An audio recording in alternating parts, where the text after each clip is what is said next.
Hi అండి అందరికీ. అందరూ ఎలా ఉన్నారు? ఈ వీడియోలో నేనైతే కరివేపాకు పొడి ఎలా చేయాలో చూపిస్తాను. అలాగే నేనైతే బ్రేక్ఫాస్ట్లో అన్నం, టమాటా కర్రీ, పెరుగు ఇంకా వడియాలతో ఫినిష్ చేసుకున్నాను. ఆ తర్వాత మా ఇంటికైతే స్టార్ట్ అయినాను, ఊరికెళ్తున్నాను అనమాట.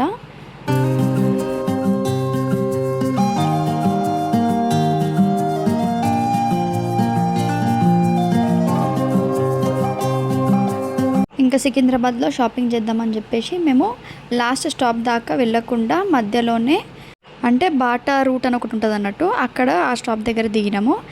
అక్కడ నుంచి స్ట్రైట్గా నడుచుకుంటూ వస్తే మనకి జనరల్ బజార్ ఉంటుంది కదా, అక్కడ షాపింగ్ చేద్దామని చెప్పేసి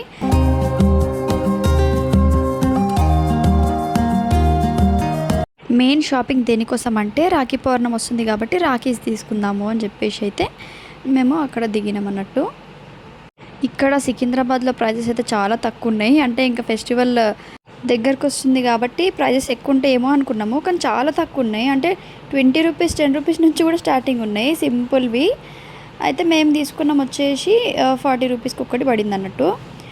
అయితే ఇక్కడ ట్విస్ట్ ఏంటంటే తీసుకున్న తర్వాత ఇంకొంచెం ముందుకు పోయిన తర్వాత ఆ షాప్ దగ్గర ఇంకా తక్కువకు ఉండే అన్నట్టు. మేము తీసుకున్న మోడల్సే ఇంకా ముందు షాప్కి పోయిన తర్వాత ఇంకా తక్కువకి ఇచ్చేసరికి వాళ్ళ ప్రైజు అరే అనవసరంగా అంటే తీసుకున్నాక ఇంకా రిగ్రెట్ ఫీల్ అవుతాం కదా ఆబ్వియస్లీ. కొంచెం చెక్ చేసుకునేది ఉండే, ఇంకొంచెం ముందుకు పోయినాక తీసుకుంటే అయిపోతుండే కదా అన్నట్టు మా మమ్మీ నన్ను తిడుతుంది.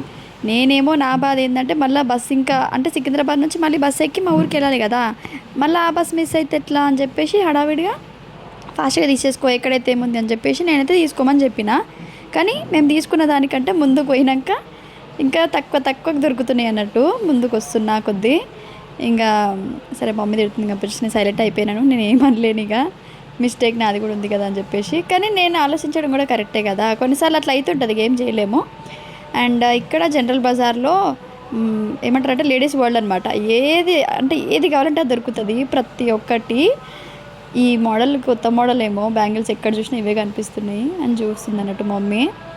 ఇంకా లేడీస్కి అయితే ఏమేమి కావాలో ప్రతి ఒక్కటి దొరికిపోతుంది విత్ రీజనబుల్ ప్రైజెస్ అనమాట.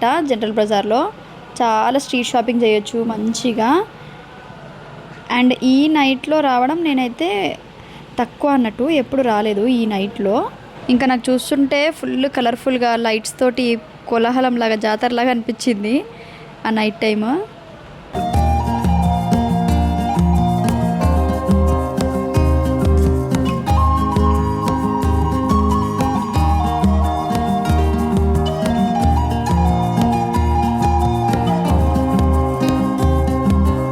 ఇంకా మా మమ్మీ ఫాస్ట్గా నడుచుకుంటూ వెళ్ళిపోతుంది.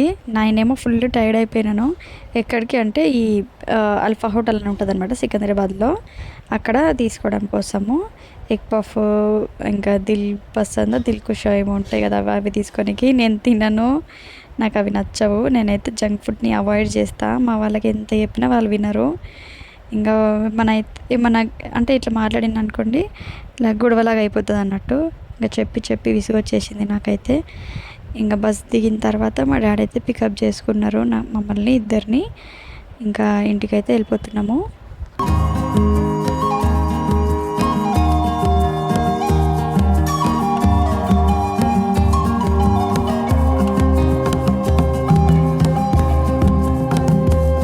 ఇంకా నెక్స్ట్ డే మార్నింగ్ పొద్దున్నే లేవగానే మా అమ్మ అయితే నాకు పని పెట్టింది. అంటే ఈ కరివేపాకు తెంపమని చెప్పింది అన్నట్టు. మా డాడీ అయితే చాలా ఎక్కువ క్వాంటిటీలో తీసుకొచ్చినాడు తెలిసిన వాళ్ళ తోటలో. అయితే మొన్న నుంచి అనుకుంటున్నాను కరివేపాకు పొడి చేద్దామా అని చెప్పేసి. ఇంకా ఈ కరివేపాకు చూసేసరికి నాకు అదే ఐడియా వచ్చేసింది, కరివేపాకు పొడి చేద్దామని. కర్రీస్లోని కరివేపాకు అయితే తీసి పక్కన పెట్టేస్తాం, కానీ ఇట్లా పొడి చేసుకుంటే మనం కరివేపాకుని హ్యాపీగా తినేస్తాం అన్నమాట. సో ఫస్ట్ అయితే మేము కరివేపాకుని కడిగి ఇట్లా ఆరబెట్టేసినాము ఒక ట్రాన్స్పరెంట్ కవర్ మీద. తర్వాత దానికోసం కావాల్సినవన్నీ తీసుకొని ఫస్ట్ శనగపప్పు అయితే వేయిస్తున్నాం అనమాట. అది కొంచెం గోల్డెన్ బ్రౌన్ వచ్చిన తర్వాత మినపప్పు అయితే వేస్తున్నాము. తర్వాత జీలకర్ర, ఎండుమిర్చి అండ్ వెల్లుల్లి వేసుకొని వేయించుకోవాలి. జీలకర్ర ఎండుమిర్చి ఫస్ట్ వేసేస్తే మాడిపోతాయి. ఫస్ట్ పప్పులు వేసుకోవాలి. పప్పులు వేసుకున్న తర్వాత అవి వేగినాక ఇవి వేసుకోవాలన్నమాట. అవి తొందరగా వేగిపోతాయి కాబట్టి. ఇంకా తర్వాత ఇవి ఫ్రై చేసుకున్నవి పక్కకు తీసేసుకొని దాంట్లోనే ఇంకొంచెం ఆయిల్ యాడ్ చేసి ఈ కరివేపాకు అయితే వేసేస్తున్నాను. ఇది వేయించేటప్పుడు అక్కడనే ఉండాలి, లేకపోతే మాడిపోతుంది. ఆయిల్ కూడా ఎక్కువ ఏమి వేయలేదు, లైట్గానే వేసినాను. ఇంకా ఈ కరివేపాకు కూడా వేయించిన తర్వాత ఇట్లా క్రిస్పీ లాగా ఉండాలన్నట్టు. అంటే మరీ మెత్తగా ఉండొద్దు, ఆకులాగా ఉండొద్దు, అండ్ లేకపోతే మొత్తం మాడిపోవద్దు, ఈ మిడిల్లో ఉండాలన్నట్టు అట్లా. ఆ తర్వాత ఈ పొడి అయితే మిక్సీ పట్టేసుకొని ఫస్ట్ ఈ పప్పులు వేయించుకున్నవి ఉన్నాయి కదా, అవి మిక్సీ పట్టిన తర్వాత ఆకు మిక్సీ పడుతున్నా అన్నట్టు. పప్పులు మిక్సీ పట్టినాక పక్కకు తీసుకున్నాక దాంట్లోకి ఆకులు వేసేసి ఇట్లా మిక్సీ పట్టిన అన్నట్టు.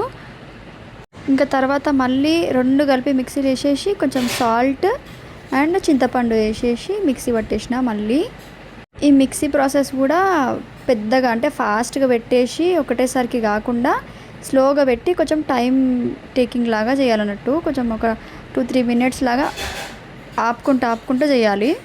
ఫైనల్గా మన కరివేపాకు పొడి అయితే రెడీ అయిపోయింది. టేస్ట్ కూడా బాగుంది, టేస్ట్ చూసిన. అండ్ ఇది టిఫిన్స్లోకి ఇంకా రైస్లోకి కూడా సూపర్ ఉంటుంది. కొంచెం నెయ్యి వేసుకొని తింటే ఇంకా ఎక్సలెంట్ ఉంటుంది టేస్ట్. మీరు కూడా ట్రై చేయండి. ఇంకా తర్వాత నేనైతే హనీ ప్యూరా కాదా అని టెస్ట్ చేయబోతున్నాను. దీని మీద అయితే ఆర్గానిక్ ప్యూర్ హనీ అని రాసింది. మా తమ్ముడు దీన్ని డీమార్ట్ నుంచి తీసుకొచ్చిండంట. మరి ఇది ప్యూరా కాదా అని టెస్ట్ చేయాలనుకున్నాను, అందుకే యూట్యూబ్లోనే చూసినాను ఈ టెస్ట్. అయితే వాటర్లో ఒక 1/2 స్పూన్ అంత హనీ వేస్తే అది కిందికి వెళ్ళిపోయింది. ఇది వేసిన తర్వాత మనం గ్లాస్ని సర్క్యులర్ మోషన్లో ఇట్లా తిప్పుతుండాలన్నట్టు. రౌండ్గా ఇట్లా తిప్పినప్పుడు దాంట్లో హనీ కోంబు ఎట్లయితే ఉంటుందో మోడల్ హెక్సాగాన్ లాగా ఉంటుంది కదా, అట్లా రావాలన్నట్టు డిజైన్. ఆ వాటర్ లోపల మనకు కనిపిస్తుంది. సో ఫస్ట్ డీమార్ట్ నుంచి తెచ్చిన హనీ అయితే ఫెయిల్ అయిపోయింది టెస్ట్లో. ఇది సెకండ్ హనీ. ఇది మా డాడీ ఏదో ప్లేస్ నుంచి తీసుకొచ్చినాడు. అది పోస్తే ఏమైందంటే సెకండ్ టైం మంచిగా గ్లాస్ని కడిగి తర్వాత ఇది పోసిన అన్నట్టు. ఇదైతే మొత్తం మన షుగర్ అయితే వాటర్లో డిసాల్వ్ అయిపోతుంది కదా, సేమ్ అట్లనే ఉంది. కింద అడుగుకి పట్టుకుంది, అడుగుకి వెళ్ళిపోయింది, కానీ ఏం కనిపిస్తలేదు, మొత్తం ట్రాన్స్పరెంట్ అయిపోయింది. ఫస్ట్ దానికేమో వాటర్ కలర్ చేంజ్ అయింది కొంచెం ఎల్లో కలర్కి, సెకండ్దేమో మొత్తం మాయమైపోయింది. ఇదేంది అసలు, ఆర్గానిక్ అంటారు, ప్యూర్ అంటారు, అసలు ఏది ఆర్గానిక్ అర్థం కాదు. ఇంకొక డౌట్ వచ్చింది నాకు, ఏంటిదంటే వీటి మీద ఎక్స్పైరీ డేట్ అనేది ఉంటుంది కదా బాటిల్స్ మీద. యాక్చువల్గా హనీ ఎక్స్పైరీ అనేది ఉండదు, ఎప్పటికీ ఉండదు హనీకి, కానీ ఎక్స్పైరీ డేట్ ఎందుకు ఇస్తారో నాకు అర్థం కాలేదు. మీకు తెలిస్తే కామెంట్ చేయండి. అండ్ ప్యూర్ హనీ కూడా ఎక్కడ తీసుకోవచ్చు అనేది మీకు తెలిస్తే కొంచెం కామెంట్ చేయండి.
Thank you for watching.